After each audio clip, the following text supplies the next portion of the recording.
Hi குட்டீஸ், இந்த boom boom குட்டீஸ் சேனலை எல்லாரும் லைக் அண்ட் சப்ஸ்கிரைப் பண்ணுங்க.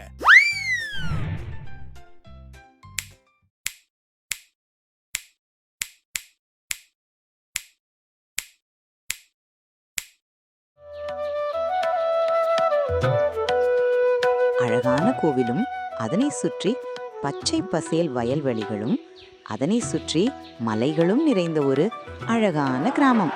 அந்த கிராமத்தில் எல்லோரும் ஆனந்தமாக வாழ்கின்றனர்.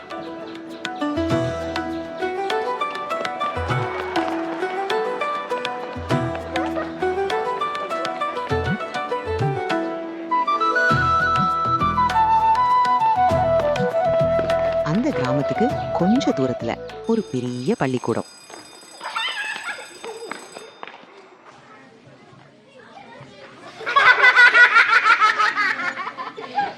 அங்க எப்பவும் கலகலன்னு இருக்கும். அந்த பள்ளிக்கூடத்துல ரமேஷ், கோபு, கலான்னு 3 பேர் இருந்தாங்க. அவங்க 3 பேரும் எப்பவும் ஒன்னாதான் இருப்பாங்க. பண்ற அட்டகாசத்துக்கு அளவே இருக்காது. நான் தான் அட்டகாச கோபு. பிராங்க்னா இந்த கோபு ரெடி. நான் ரெடி. நீ ரெடியா? நான் தான் ராக்கெட் ரமேஷ். சாப்பாடுன்னு சொன்னா போதும், சிட்டா பறப்பேன். சாப்பாடு காம்படிஷன்ல நான் தான் ஜெயிப்பேன். என்ன போட்டிக்கு வரியா? எல்லாம் கை தட்டுங்க. நான் தான் சூப்பர் கலா. எல்லாருக்கும் புத்தி சொல்றவள். ஆனா என் பொறுமை கலஞ்சிச்சுன்னா சீன் ஃபயர் ஆகும்.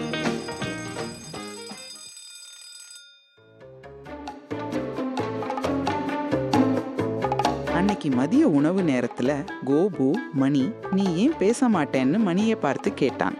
மணி ஒண்ணுமே பேசாம சிரிச்சா. அடடா, இவளுக்கு பேச தெரியாதா? கோபு, அவளுக்கு பேச தெரியாது. அதனாலதான் அவ அமைதியா இருக்கா. அடடா, பேச முடியாத ஒரு பொண்ணா? சரி, வாங்க போகலாம்.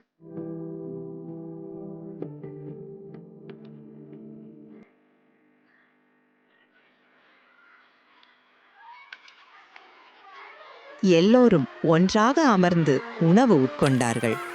சாப்பிட்டு முடித்தவுடன் வழக்கம் போல அவர்கள் அட்டகாசத்தை தொடங்கிவிட்டார்கள்.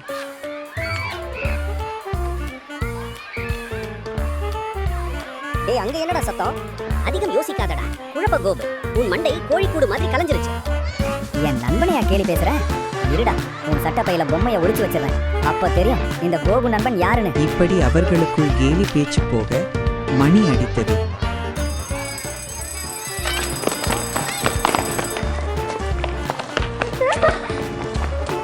அடுத்த நாள் வகுப்புல ஒரு புது மாணவன் வந்தான். அவன் பேரு ராஜா.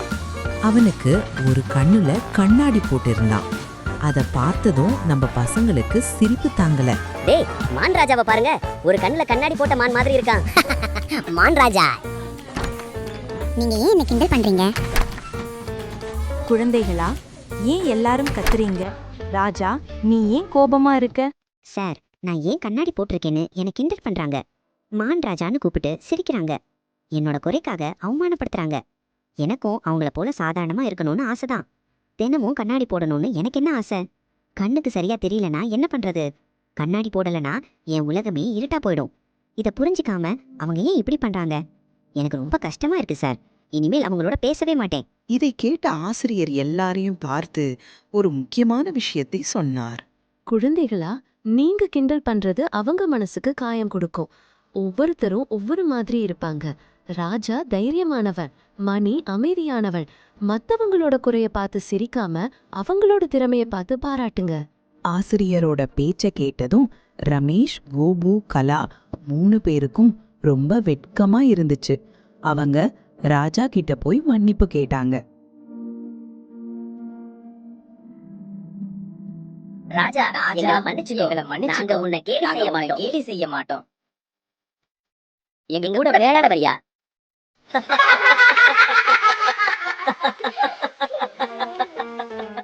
அன்னைக்கு ஆரம்பித்த அந்த புதிய நட்பு காலம் முழுவதும் நிலைத்தது. அவர்கள் அனைவரும் சேர்ந்து விளையாடினர், படித்தனர், சந்தோஷமாக இருந்தனர். ஒருவருக்கொருவர் கேலி செய்வதை விட்டுவிட்டு, ஒருவரின் குறையை சுட்டிக்காட்டுவதை நிறுத்திவிட்டு, ஒருவரின் திறமையை மதித்து அவர்களுக்கு அன்பாகவும் உதவியாகவும் இருந்தால் நம் வாழ்க்கை எவ்வளவு அழகாக மாறும் என்பதை அவர்கள் உணர்ந்தனர். அவர்களின் உலகம் முழுவதும் அன்பும் மகிழ்ச்சியும் நிறைந்திருந்தது.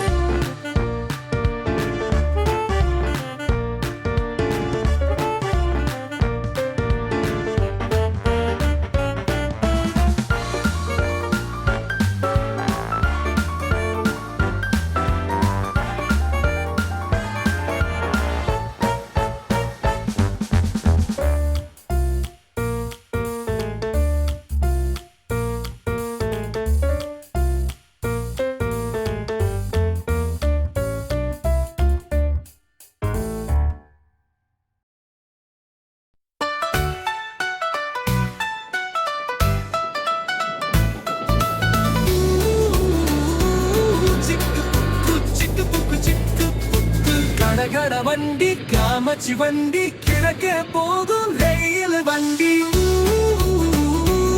சிக்கு புக்கு சிக்கு புக்கு சிக்கு புக்கு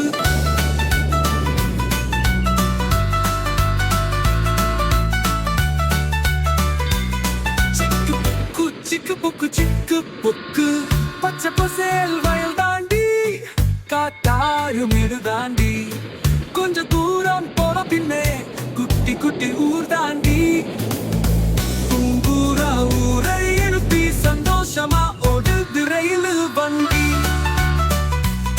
சிக்கு புக்கு சிக்கு புக்கு சிக்கு புக்கு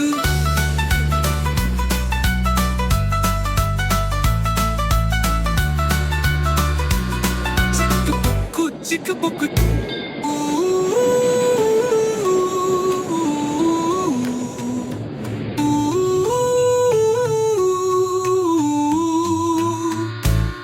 சிக்கு புக்கு சிக்கு புக்கு சிக்கு புக்கு கடகட வண்டி காமச்சி வண்டி கிழக்கே போகும் ரயில் வண்டி சிக்கு புக்கு சிக்கு புக்கு சிக்கு புக்கு சிக்கு புக்கு சிக்கு புக்கு சிக்கு புக்கு சிக்கு புக்கு சிக்கு புக்கு சிக்கு புக்கு கடகட வண்டி காமச்சி வண்டி கிழக்கே போகும் ரயில் வண்டி சிக்கு புக்கு சிக்கு புக்கு